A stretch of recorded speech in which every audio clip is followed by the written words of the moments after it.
haunting new images. Rob Reiner's accused son heading to his parents' mansion the night of the slaughter. And what happened when Nick Reiner appeared in court with his high-powered attorney? Is he on suicide watch, sir? And what the slain couple's two other children are saying today. And first, the Brown University mass shooting. Now a top nuclear science professor at MIT gunned down in his apartment. Reported gunshots. Father was shot multiple times. Is this a crazy coincidence, or could this be some kind of connection? Plus, We are ready to rock. the White House press secretary, ready for her close-up? There's a photo of Caroline Leavitt that is so detailed that you can see what some speculate are injection sites for her lip filler. I cannot begin to tell you how upset I would be if that was a picture they published of me. And is this Christmas display too lifelike? Are you okay? Holy moly. Plus, the real story behind the new Hugh Jackman, Kate Hudson movie. It's based on her life. Now, Inside Edition with Eva Pilgrim. Hello and thanks for joining us. The videos are haunting. For the first time, we are seeing Rob Reiner's son, Nick, the night cops say he killed his parents. Surveillance video shows him walking near his family's home just hours before the murders. It comes as Nick Reiner makes his first court appearance wearing an anti-suicide vest. Jim Murray has the latest. Nick Reiner's high-powered attorney arrives at a Los Angeles courthouse to a crush of cameras. What's Nick's mental state? Can you tell us who retained you, sir? How is Nick feeling? Is he on suicide watch? Attorney Alan Jackson wouldn't comment on his client's mental state. Nick Reiner made his first court appearance today. He wore no shirt, and instead, he was outfitted with what appeared to be an anti-suicide vest, which stretched down to his knees. His hair was disheveled, and he appeared somber as he answered yes to waiving his right to a speedy trial. Do you waive your right to speedy arraignment so that your arraignment can be heard on January 7, 2026? A camera in court was not allowed to show Reiner. His attorney spoke afterwards. This is a devastating tragedy that has befallen the Reiner family. We all recognize that. Our hearts go out to the entire Reiner family. There are very, very complex and serious issues that are associated with this case. These need to be thoroughly but very carefully dealt with. We're also seeing eerie new surveillance footage of Nick Reiner late Saturday night, casually strolling outside a gas station near his parents' estate. He was on his way to his parents' mansion, where cops say he carried out the slaughter. Notice he's wearing a baseball cap and carrying a black backpack. The next evening, we see Reiner step into a convenience store in downtown LA to purchase a bottle of Gatorade. He's wearing different clothes and clutches a red backpack. He looks over his shoulder as he waits in line. After paying, he exits the store and walks across the street. 20 minutes later, cops swarm. Nick Reiner puts his hands up and he's taken into custody. Today, new details are coming to light about Reiner's bizarre behavior at Conan O'Brien's holiday party on Saturday. According to The Hollywood Reporter, his parents asked O'Brien if they could bring Nick because they were reluctant to leave him home alone. His behavior, which had often been extreme and stressful, had grown degrees even more concerning in recent weeks. The Wall Street Journal reports that during the party, Nick, out of nowhere, interrupted comedian Bill Hader from SNL with a series of bizarre questions. What's your name? What's your last name? Are you famous? He was reportedly asked to leave. Nick Reiner, who's spoken openly about his struggles with drug addiction, said these haunting words about his temperament. I get crazy. Oh, yeah. okay. You don't want to set me off. Today, Rob and Michelle Reiner's two other children, Jake and Romy, issued this statement. Words cannot even begin to describe the unimaginable pain we are experiencing every moment of the day. The horrific and devastating loss of our parents, Rob and Michelle Reiner, is something that no one should ever experience. They weren't just our parents. They were our best friends. The Reiner siblings make no mention of their brother Nick in their entire statement. Rob Reiner and his wife Michelle were very public about their son Nick's struggles. They sent him to rehab more than a dozen times, trying to help him get sober, including turning to this woman, Michelle's yoga teacher. As Allison Hall reports, the Reiners hoped she could help. She taught yoga to Rob Reiner's son Nick when he was just 8 years old. And the experience was so disturbing, she wrote a children's book about it. The book is called A Chair in the Air, and it features a boy named Nicky. From this experience with him, I was like rhyming this story about little Nicky, who's just so picky, he can't sit still. Little Nicky was picky. He often threw a fit, the book opens. In the book, Nicky breaks his mom's vase and is despondent. Nicky awoke at home. His mom was still crying. "Mom, I'm not perfect," he said, "but I'll keep on trying." I spoke to author Alana Zabel. Was he very troubled as a child? He had so much energy, and a lot of young boys have that kind of energy where they can't sit still. It is not uncommon. So I never saw it as a massive red flag. Alana Zabel says she met the Reiner family when she was hired to train mom, Michelle Reiner, in yoga. Nick Reiner was about 8 years old, and she says he would often interrupt the yoga sessions. Her reaction to the news that her former student is now charged with his parents' murders? I was just devastated. Nick Reiner's struggles are well documented. He has been in and out of rehab about 17 times. Rob Reiner gave a glimpse into what his family experienced during this joint interview with Nick in 2016. They were promoting their movie, Being Charlie, about a drug-addicted son, loosely based on Nick's experiences. I would do anything that, as we say in the film, anybody with a desk and a diploma, I would listen to them. And the whole idea of tough love and you have to be a certain way. And it's not my nature. It's not the way I am built, but I went and did that. You know, at the end of the day, I know my child better than an expert does, and I probably should have trusted my own instinct. Dr. Drew Pinsky weighed in on Fox News. Every instinct you have as a parent when dealing with an addict will be wrong. According to the medical examiner's just released report, both Rob and Michelle Reiner died from multiple sharp force trauma injuries. Is there a connection? That's what people are asking about the fatal shooting of an MIT professor in his Boston apartment building. It's just an hour away from Brown University, where 2 students were killed in a shooting on Saturday. And with that suspect a fugitive, armed and dangerous, many are wondering, could it be the same gunman? Here's Stephen Fabian. Is there a link between the slaying of a top nuclear scientist and the deadly shooting spree at Brown University? 2 days after the Brown shooting, MIT professor Nuno Loureiro was gunned down at his home in Brookline, Massachusetts. Reported gunshots. Father was shot multiple times. He was projectiles impacted in the wall. The 47-year-old was a renowned professor of nuclear science and engineering. And the shooting at Brown, just an hour's drive away, targeted the School of Engineering and Physics. Coincidence? MIT stepped up security today out of an abundance of caution and in light of recent events. Is there any connection between the shootings? We had the deadly attack at Brown University, and now we have this. I spoke with Joseph Scott Morgan, professor of forensics at Jacksonville State University. Is this a crazy coincidence, or could this be some kind of connection? Right now, I gotta tell you, man, they don't have a suspect zeroed in at this point. Nothing, and I mean nothing, is off the table. The FBI has not established a link between the 2 cases. There was a somber candlelight vigil outside his home last night. Meanwhile, police in Providence released these images showing a man who they say crossed paths with the suspect. They're asking for help identifying and speaking to the individual shown in these photos who is in proximity of the person of interest. And surveillance video is yielding other intriguing clues, including this gesture, clasping his hands behind his back. It would not surprise me at all to find out that this individual has some kind of back problem, maybe a hip problem, shoulder problem, and they hold their hands behind their back in order to kind of posture or kind of brace themselves. That stance with the arms behind the back sort of looks like the way maybe a professor stands as he or she walks around a classroom.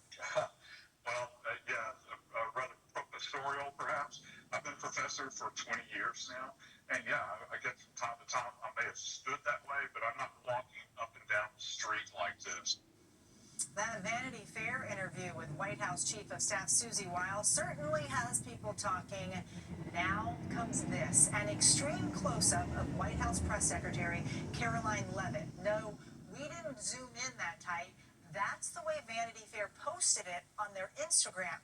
And if you look closely, you can see small red dots around her lips, leading many to wonder if she got lip filler. affair photos causing uproar today.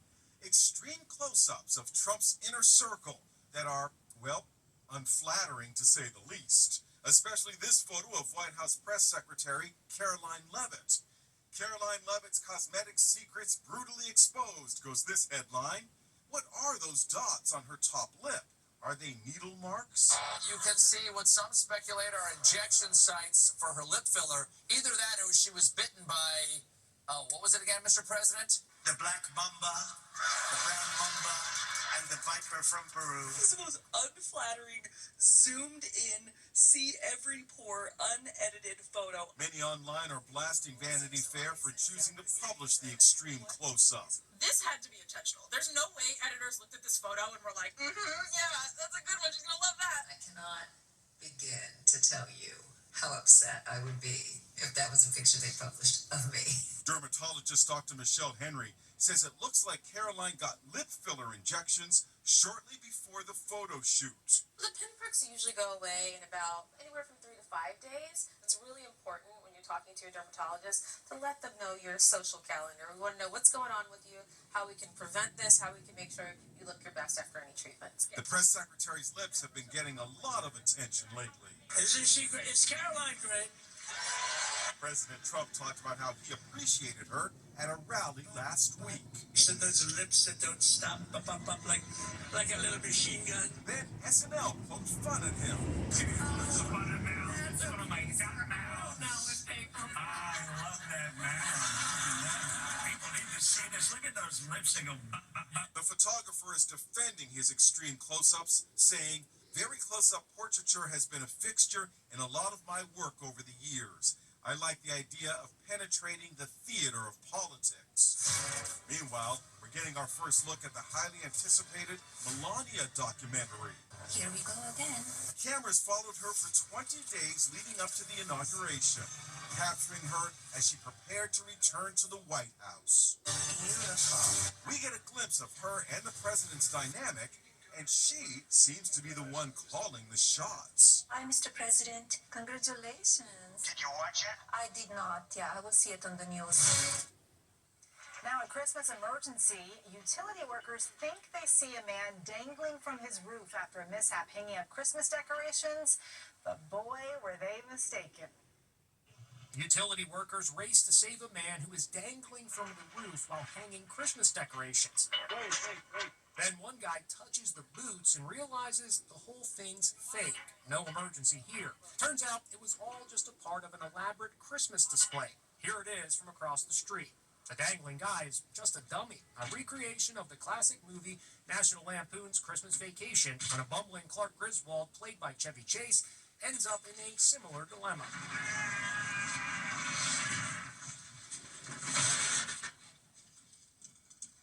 The display is fooling lots of passerbys. Watch as this neighbor gets alarmed by those hanging boots. Are you okay? Holy moly. Steve Potter is the homeowner behind the display. How did you get the legs to move? On Amazon, you end up finding a little gearbox that you could rig up to get some movement out of his legs. It took a little while, and being creative, it ended up working out pretty good. Dangle and Clark Griswold decorations have caused trouble before, and also duped a Good Samaritan in Austin, Texas. Now it's causing Christmas chaos once again. Have you thought maybe about putting a sign out there that says, hey, this is just like a dummy up here? I don't disagree with that. I think it's a great suggestion. So if you see someone dangling from a roof this holiday season, check it out before jumping into hero mode. Next, the real story behind the new Hugh Jackman, Kate Hudson movie. It's based on her life and, like mother, like daughter, Gwyneth Paltrow's daughter, wearing mom's little black dress from 1996. Plus, our Megan Alexander's new Christmas book. Inside Edition with Eva Pilgrim will be right back. The new Hugh Jackman, Kate Hudson movie is about a couple who tour the country performing Neil Diamond songs, and it's based on a real story. It's the new movie starring Kate Hudson and Hugh Jackman. Song Sung Blue is based on a real-life husband and wife who became famous as is a Neil Diamond tribute band called Lightning and Thunder. What do you think? You don't want to be a Neil Diamond impersonator. You want to be a Neil Diamond interpreter. Jackman plays Mike Sardina, a Vietnam vet and a recovering alcoholic with big dreams of stardom. He meets a hairdresser named Claire, who is a Patsy Cline impersonator. In the movie, Claire is played by Kate Hudson. In 1999, disaster struck when Claire lost her left leg after a car hit her in her own front yard. But the husband and wife continued performing, finding strength in Neil Diamond's music. I spoke to the real-life Claire, who posed with Kate Hudson at the New York premiere. What was it about Neil Diamond's music that you and your husband loved so much? Neil Diamond's music is feel-good music, you know, and that's what music is supposed to do for people. Help them forget their problems. So what happened to the other half of the duo? In 2006, Claire's husband, Mike, fell and hit his head. He died at 55. What would your husband think of all of this? What he would think is, this is huge. His dream initially was, we're going to go to Vegas, baby. Someday we're going to get to Vegas. Well, that didn't happen. But this is just as good. Just as good. Song Sung Blue opens nationwide Christmas Day. Coming up, it's like mother, like daughter for Gwyneth Paltrow. Gwyneth Paltrow's daughter finds fashion inspiration right at home. Gwyneth Paltrow poses at the premiere of her new movie, Marty Supreme, with daughter Apple and son Moses. And all Apple had to do to find the perfect dress was go through Mom's closet. Gwyneth actually wore the dress 29 years ago at the premiere of her movie, Emma. Like mother, like daughter, right down to the hairstyle. And our Megan Alexander is spreading lots of holiday cheer. Megan's new book is the story behind Christmas traditions that you probably never heard about. It's called The True Gift of Christmas, Unwrapping the Meaning Behind Our Most Cherished Traditions. If you want to buy the book, just scan the QR code and it'll send you to our Amazon storefront. I discovered that our Christmas symbols and traditions have rich spiritual meaning. Take the candy cane. Did you know it's shaped that way to mimic a shepherd's staff? In my family, we do a flashlight candy cane hunt. We invite all the kids over, sprinkle candy canes around the backyard. Kids get out their flashlights and search for them. And what about good old Santa Claus? I have 3 kids, and you dread that question, is there really a Santa Claus? Yes, there really was an amazing man named St. Nicholas, a bishop in what is now modern-day Turkey, and he represented everything good about Christmas. Christmas is Megan's favorite time of the year. She's also starring in a new holiday musical, The Best Thing About Christmas. It's about a family that suffers unimaginable loss. We take you on a journey on this movie. It's a roller coaster of emotions, but if there's one word that sums up this movie, it's hope. The movie begins airing on Up TV on Friday.